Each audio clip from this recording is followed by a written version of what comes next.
What is the Western Museum of Mining and Industry? Short answer, we are a nonprofit museum that focuses on teaching Western history, gold mining, Industrial Revolution history in the United States to children and adults and tourists and all kinds of people.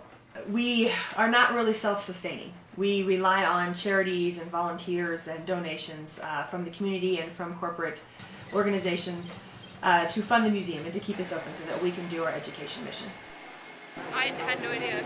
I think that's awesome because I know the ticket's always really expensive and I've complained about that before, so it's nice to know that it goes to something cool. My name is Halston Reeser. I've been volunteering with Haunted Minds for 5 years. Essentially what I do with Haunted Minds is I'm the head makeup artist and I'm also a senior actor, which means I train a small group of actors. Almost every night I have a different group that I'm training with. When first coming to volunteer for Haunted Minds 5 years ago, I knew nothing about this mining museum. And it wasn't until my second year of volunteering with Haunted Minds that Casey Pierce let me know of the work that she does over here.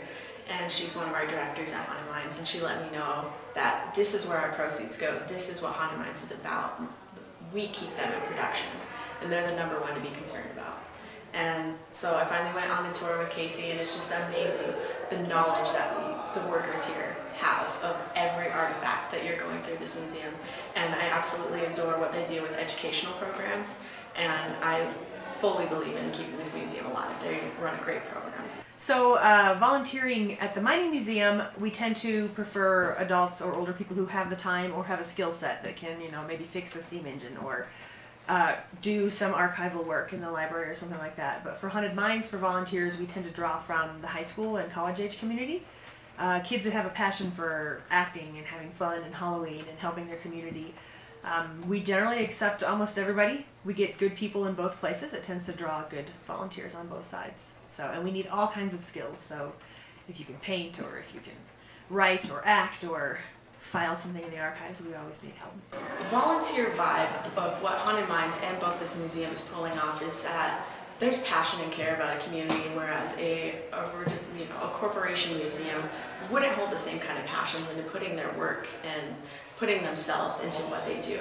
And looking at what Casey does here at the museum and seeing that Alex Roy started volunteering here as well, is that they truly care and they want to give back as much as they can. And it's because we learned that pride of being a volunteer worker at Haunted Minds and realizing volunteer work is what's going to bring in the relationships and really delve something important into your life. I've been doing this for 7 years, 22. So I've been doing this since I was 16.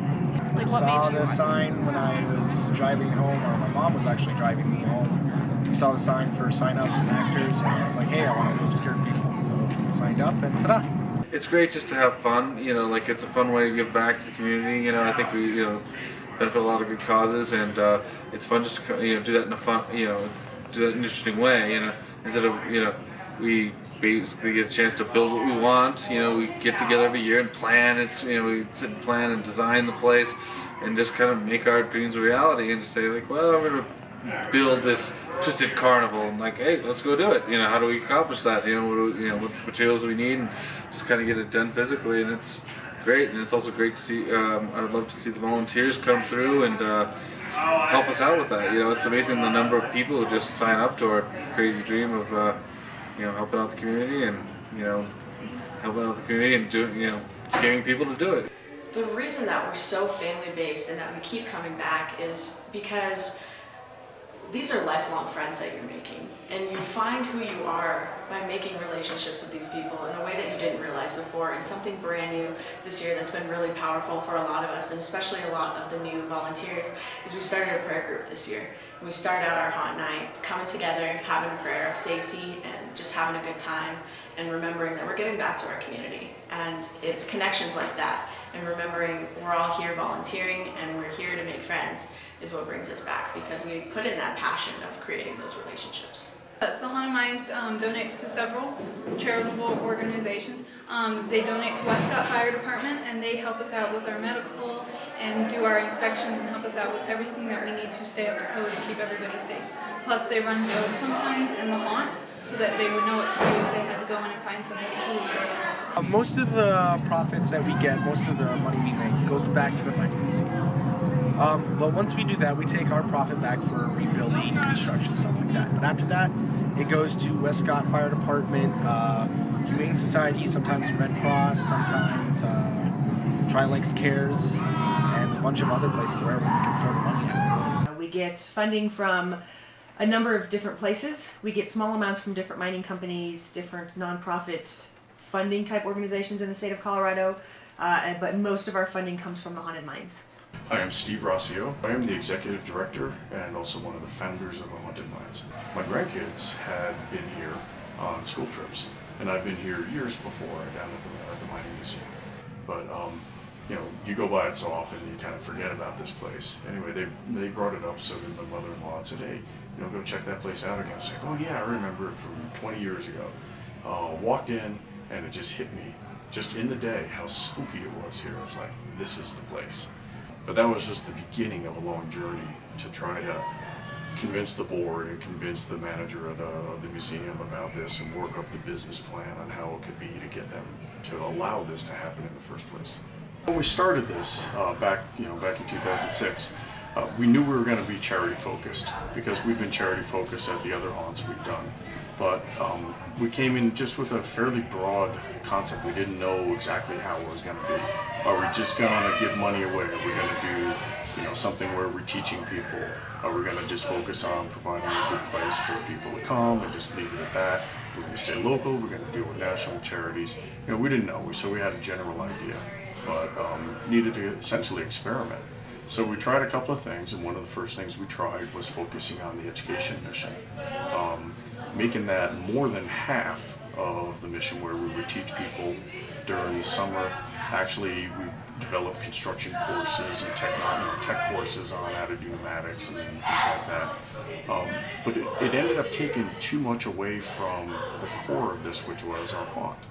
And we ended up having a less quality haunt, and we're focusing too much on doing those types of training. So we knew that okay, it was a good idea, but we needed to just reel it back in. Same thing with being a wholesome place. You know, we argued with, well, should we do an R-rated haunt, or even go darker than that, or should we keep it just G-rated, you know, which would be like a kiddie type of thing. And we tried doing kiddie haunt nights, mixing it into regular nights, and again, that didn't work, and our customer base didn't like responding to it as well. Plus, it just didn't feel right for the mix of people we had. So we found over time that the main thing is focus on our core, which is the haunted attraction itself, and really make that kind of the core. So we put 50%, maybe 60% into that, and then the other two prongs of our mission are we split that amongst, you know, teaching people and being a wholesome place for the community. But the main thing is, you know, the core, that's what people know us as a haunted attraction. So focus on that, and as you saw, we ended up being PG-13, and that's a pretty good guideline for us. You know, try not to go too much into the gore or too much into like a hell house. Actually, we try to go nowhere near a hell house because this is the type of community that we have around us. So not only did it come from within, but it was our guests that helped us tune this in and figure out what fits for this area of town where we're at. I thought it was fun. It was scary, but it was fun. I think it was hilarious watching them scream like crazy and then being quiet, trying not to be found in the maze. Yeah, it was just... I'm Taylor and I'm 16 and I thought it was really scary. I'm Michaela and I'm 16 and I thought it was really good and really scary. I'm Nathan and I'm 16. I thought it was really fun, kind of funny at some parts, but it was scary. You know, just making sure that everyone's having a good time, all the actors are safe, all the customers are safe. A huge part of it is making sure that everyone in the haunt is just behaving. So, you know, making sure they're not touching props, touching actors is a big one. You know, some people do come in inebriated, and that's not a big deal as long as they're being safe in there. So sometimes we'll stick a security guard on the tail, so they'll just follow them around and make sure that they're being okay in the haunt. Usually I'm inside the haunt because I know the whole thing really well. I've been here for 4 years. We do always have a Westcott Fire here with their fire truck, ambulance. We usually also have a police sheriff, usually about up the road in case anything needs to get out of hand. But it never does. Honestly, connecting with the people here at Haunted Minds is the kind of experience that you're not going to get anywhere else. We are a kooky family, but we are a family nonetheless.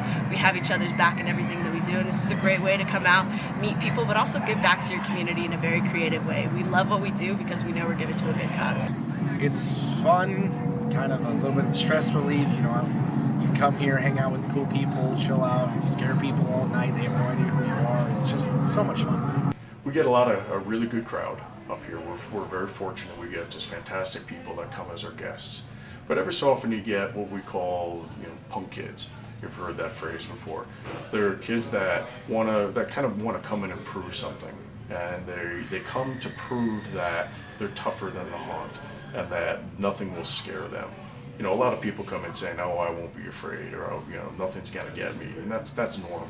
But when you get essentially like a small gang of kids that come and want to try to prove themselves, well, our staff this year was on it, and they noticed that crowd come in.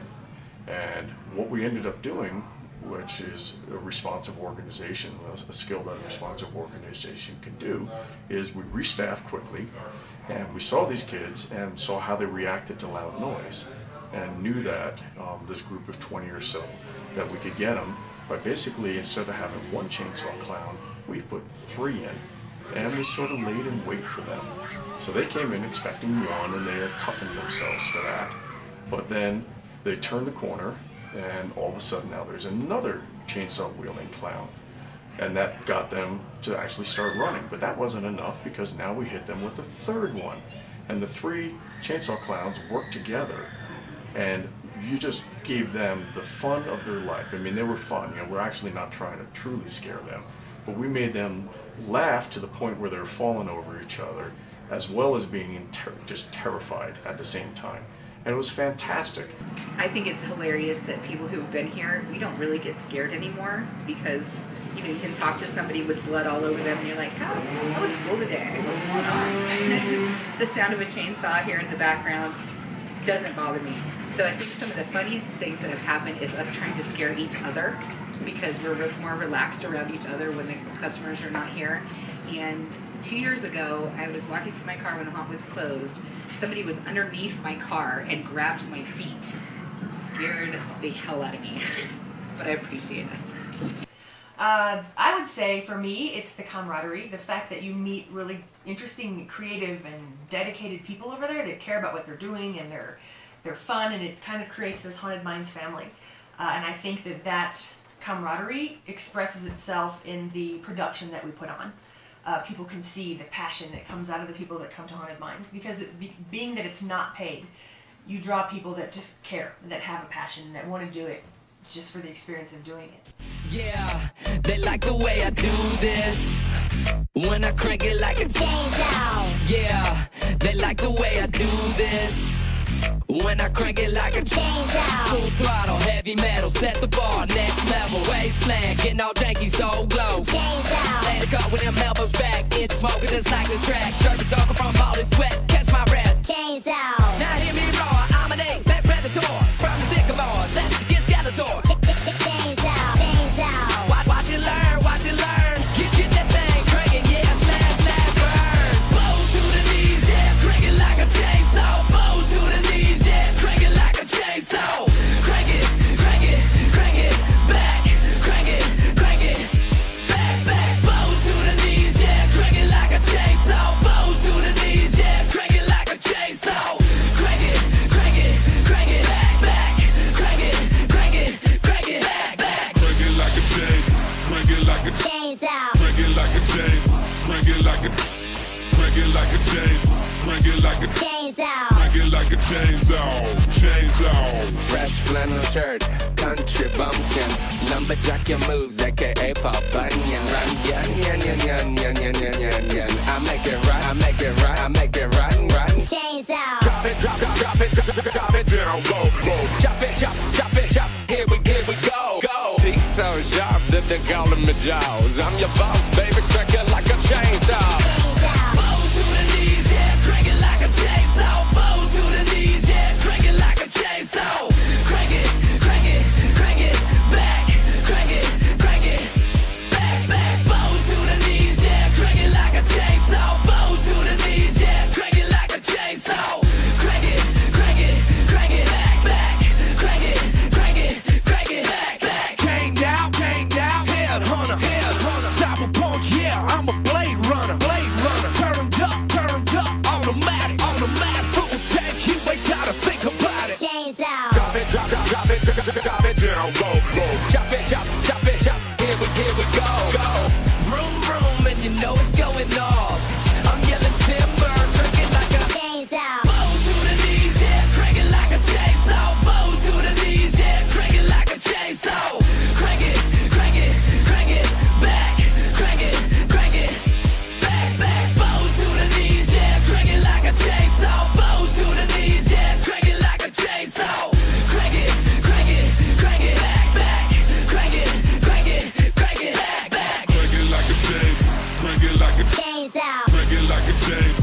crank it like a chain, crank it like a chainsaw, crank it like a chainsaw, chainsaw, crank it like a chain, crank it like a chainsaw, crank it like a chain, crank it like a chain, crank it like a chainsaw, crank it like a chainsaw, chainsaw.